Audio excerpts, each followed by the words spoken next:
Sejarah kedatangan orang Minangkabau. Dari zaman prasejarah sampai kedatangan orang Barat, sejarah Sumatera Barat dapat diidentikan dengan sejarah Minangkabau. Walaupun masyarakat Mentawai diduga telah ada pada masa itu, tetapi bukti-bukti tentang keberadaan mereka masih sangat sedikit. Nenek moyang orang Minangkabau diduga datang dari melalui rute ini. Mereka berlayar dari daratan Indo-Cina, Asia, mengarungi Laut Cina Selatan, menyeberangi Selat Malaka, dan kemudian melayari Sungai Kampar, Sungai Siak, dan Sungai Indragiri. Setelah melakukan perjalanan panjang, mereka tinggal dan mengembangkan kebudayaan serta peradaban di wilayah Luhak Nantigo atau 50 kota, Kota Agam, dan Tanah Datar sekarang. Mungkin bisa dibilang masyarakat Minang merupakan bagian dari masyarakat Deutero Melayu atau Melayu Muda yang melakukan migrasi dari daratan Cina Selatan ke Pulau Sumatera sekitar 2500 sampai 2000 tahun yang lalu. Diperkirakan kelompok masyarakat ini masuk dari arah timur Pulau Sumatera menyusuri aliran Sungai Kampar sampai ke daratan tinggi yang disebut Darek dan menjadi kampung halaman orang Minangkabau.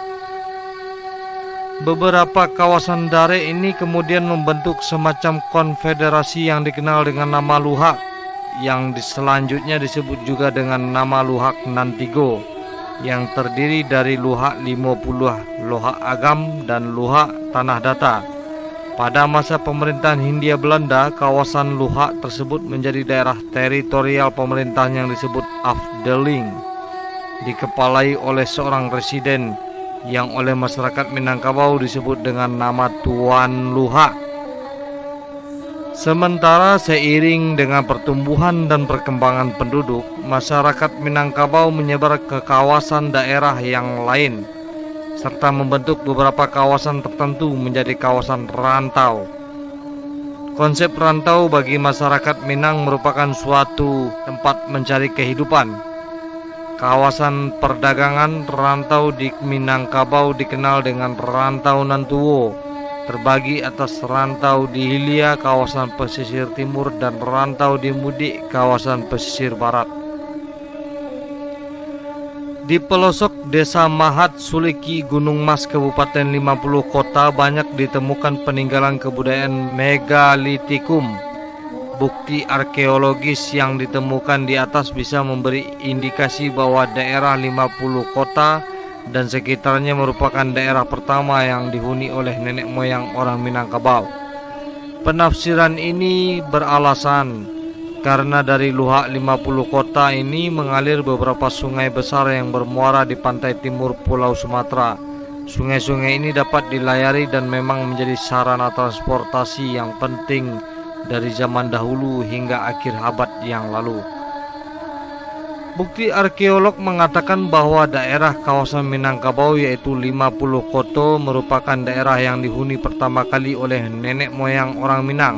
Di daerah tersebut mengalir sungai-sungai yang dijadikan sarana transportasi pada zaman itu. Nenek moyang orang Sumatera diperkirakan berlayar melalui rute ini dan sebagian diantaranya menetap dan mengembangkan peradabannya di sekitar 50 kota tersebut. Terbukanya Provinsi Sumatera Barat terhadap dunia luar menyebabkan kebudayaan yang semakin berkembang oleh bercampurnya para pendatang. Jumlah pertumbuhan penduduk yang semakin bertambah menyebabkan penyebaran penduduk ke berbagai lokasi Sumatera Barat, sebagian menyebar ke selatan dan sebagian ke bagian barat Sumatera. Percampuran dengan para pendatang pada masa-masa berikutnya menyebabkan tingkat kebudayaan mereka jadi berubah dan jumlah mereka jadi bertambah. Lokasi pemukiman mereka menjadi semakin sempit dan akhirnya mereka merantau ke berbagai bagian Sumatera Barat yang lainnya. Sebagian pergi ke utara menuju Lubuk Sikaping, Rawo, dan Opir. Sebagian lain pergi ke arah selatan menuju Solok, Sijunjung, dan Darmasraya. Banyak pula di antara mereka yang menyebar ke bagian barat, terutama ke daerah pesisir seperti Tiku, Pariaman, dan Painan. Asal-usul nama Minangkabau. Menurut etimologi asal nama Minangkabau, nama Minangkabau berasal dari dua kata, Minang dan Kabau. Nama itu dikaitkan dengan suatu legenda yang dikenal di dalam Tambo. Dari Tambo tersebut, konon pada suatu masa ada satu kerajaan asing, biasa ditafsirkan sebagai Majapahit, yang datang dari laut akan melakukan penaklukan. Untuk mencegah pertempuran, masyarakat setempat mengusulkan untuk mengadu kerbau. Pasukan asing tersebut menyetujui dan menyediakan seekor kerbau yang besar dan agresif, sedangkan masyarakat setempat menyediakan seekor anak kerbau yang lapar. Dalam pertempuran, anak kerbau yang lapar itu menyangka kerbau besar tersebut adalah induknya. Maka anak kerbau itu langsung berlari mencari susu dan menanduk hingga mencabik-cabik perut kerbau besar tersebut. Kemenangan itu menginspirasikan masyarakat setempat memakai nama Minangkabau yang berasal dari ucapan Manangkabau, artinya menang kerbau. Kisah Tambo ini juga dijumpai dalam hikayat Raja-Raja Pasai dan juga menyebutkan bahwa kemenangan itu menjadikan negeri yang sebelumnya bernama Pariaman atau Periaman menggunakan nama tersebut. Selanjutnya, penggunaan nama Minangkabau juga digunakan untuk menyebut sebuah nagari, yaitu Nagari Minangkabau yang terletak di Kecamatan Sungayang, Kabupaten Tanah Datar, Sumatera Barat. Dalam catatan sejarah Kerajaan Majapahit, Nagara Kretagama bertanggal 1365 juga telah menyebutkan nama Minangkabau sebagai salah satu dari negeri Melayu yang ditaklukkannya.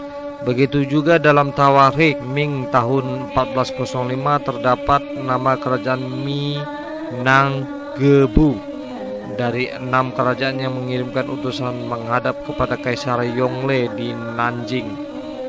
Di sisi lain, nama Minang atau kerajaan Minanga itu sendiri juga telah disebutkan dalam prasasti kedudukan Bukit tahun 682 dan berbahasa Sangsekerta. Dalam prasasti itu dinyatakan bahwa pendiri kerajaan Sriwijaya yang bernama Dapuntah yang bertolak dari Minanga. Beberapa ahli yang merujuk dari sumber prasasti itu menduga kata baris keempat Minanga dan kelima Tampuan sebenarnya tergabung sehingga menjadi Minanga Tampuan dan diterjemahkan dengan makna sungai kembar. Sungai kembar yang dimaksud diduga menunjuk kepada pertemuan dua sumber aliran Sungai Kampar, yaitu Sungai Kampar Kiri dan Sungai Kampar Kanan.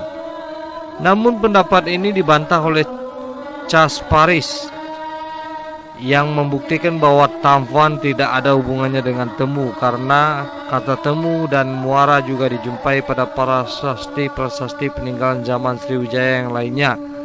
Oleh karena itu kata Minanga berdiri sendiri dan identik dengan penyebutan Minang itu sendiri.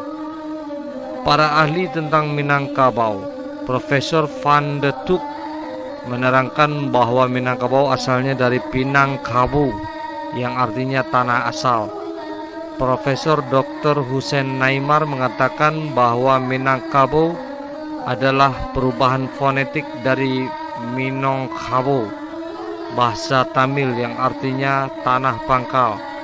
Dr. Andes Zuhir Usman bahwa di dalam hikayat Raja-Raja Pasai, Minangkabau diartikan menang adu kerbau. Hal ini mendapat bantahan dari Profesor Dr. Purbacaraka karena bersifat legenda. Beliau mengatakan bahwa Minangkabau berasal dari Minanga Tampuan, artinya pertemuan dua muara sungai.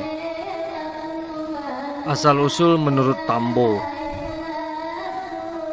Dari Tambo yang diterima secara turun-temurun menceritakan bahwa nenek moyang mereka berasal dari keturunan Iskandar Zulkarnain, seorang raja yang tidak ingin disebut sebagai raja, pernah memerintah di Pagaruyung, daerah pusat kerajaan Minangkabau.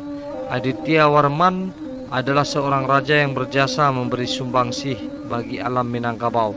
Selain itu, beliau juga orang pertama yang memperkenalkan sistem kerajaan di Sumatera Barat. Sejak pemerintahan Raja Aditya Warman, tepatnya pertengahan abad ke-17, provinsi ini lebih terbuka dengan dunia luar, khususnya Aceh.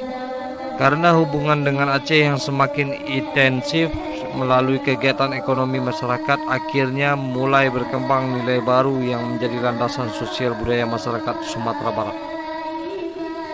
Agama Islam sebagai nilai baru tersebut berkembang di kalangan masyarakat dan berangsur-angsur mendominasi masyarakat Minangkabau yang sebelumnya didominasi dengan agama Buddha.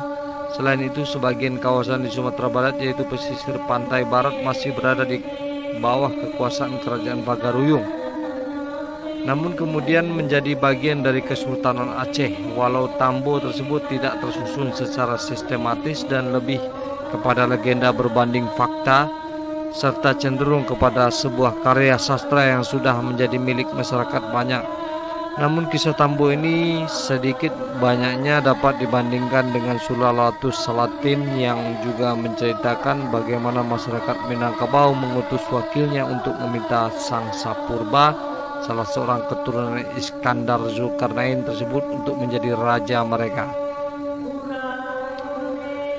Pada awalnya penyebutan orang Minang belum dibedakan dengan orang Melayu, namun sejak abad ke-19 penyebutan Minang dan Melayu mulai dibedakan melihat budaya matrilineal yang tetap bertahan berbanding patrilineal yang dianut oleh masyarakat Melayu umumnya. Kemudian pengelompokan ini terus berlangsung demi kepentingan sensus penduduk maupun politik.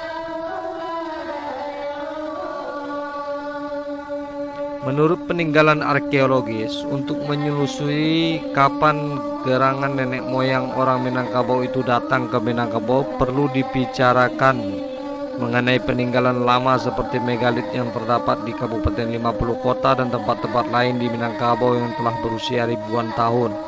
Di Kabupaten 50 Kota, peninggalan megalit ini terdapat di Nagari Durian Tinggi, Guguk, Tiakar, Suliki, Gunung Mas, Harau, Kapur, Sambilan, Pangkalan, Koto Baru, Mahat, Koto Gadang, Ranah, Sopan Gadang, Koto Tinggi, Ampang Gadang. Seperti umumnya kebudayaan megalit lainnya berawal dari zaman batu tua dan berkembang sampai ke zaman perunggu. Kemudian kebudayaan megalit merupakan cabang kebudayaan dongsong. Megalit seperti yang terdapat di sana juga tersebar ke arah timur. Juga terdapat di negeri Aur Duri di Riau, Semenanjung Melayu, Birma, dan Yunan. Jalan kebudayaan yang ditempuh oleh kebudayaan dongsong dengan perkataan lain dapat dikatakan bahwa kebudayaan megalit di Kabupaten 50 Kota sezaman dengan kebudayaan dongsong yang didukung oleh suku bangsa yang sama pula.